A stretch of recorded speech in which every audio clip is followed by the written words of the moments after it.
Party ఇంకా లేదు, భూస్థాపితం అయిపోయినట్టే. ఒక ఎంపీ సీటు కూడా గెలవలేకపోయింది. ఇట్లా ఎమ్మెల్సీలో ఒక సీటే కొట్టగలిగింది.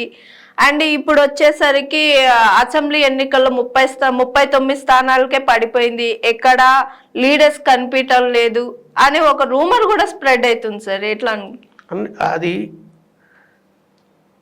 ఏదంటే ములుగుతున్న నక్క మీద తాటికాయ పడ్డటువంటి సిద్ధంగా మరింత బలహీనపరచడం ద్వారా మేమేదో బలోపేతం అవుతామనేటువంటి పద్ధతుల్లో అటు కాంగ్రెస్ ఇటు బీజేపీ రకరకాలుగా ప్రయత్నాలు, దుష్ప్రచారం, సోషల్ మీడియాను వాడుకుంటున్నాయేమో.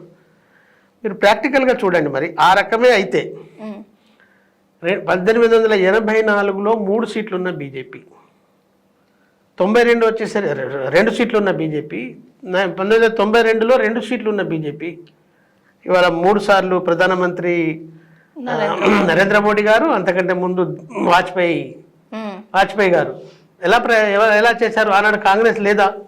ఆనాడు కాంగ్రెస్ ఓడిపోయింది. మరి మళ్ళీ పుంజుకొని దేశాన్ని పరిపాలించలేదా?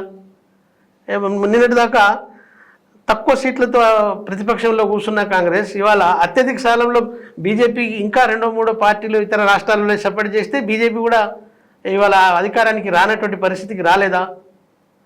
ఇక్కడ కూడా కాంగ్రెస్ బలంగా ఉన్నప్పుడు తెలుగుదేశం చితికిలపడి మళ్ళీ లేచిన పరిస్థితి లేదా? ఇవన్నీ కాదు కదా. ఇప్పుడు పక్కన ఉన్న చంద్రబాబు 0 అయిపోయి ఇవాళ మళ్ళీ అద్భుతంగా ఆంధ్రప్రదేశ్కు ముఖ్యమంత్రి కాలేదా? కాబట్టి అటువంటి వాదనకు, అటువంటి ప్రజలకు నమ్మవలసినటువంటి అవసరం లేదు. తెలంగాణ ప్రజలంతా అమాయకం కూడా లేరు. మంచేందో చెడేందో, ఎవరు అభివృద్ధిని ఆకాంక్షిస్తున్నారో, ఎవరు వాళ్ళ ఉనికి కోసం పనిచేస్తున్నారో గ్రహిస్తారు. బీఆర్ఎస్ పార్టీ ఉనికి కోల్పోయింది అనేటువంటి మాట ఎన్నటికి కూడా అసాధ్యం, అది జరగని పని. Okay. Hi, this is Swathi.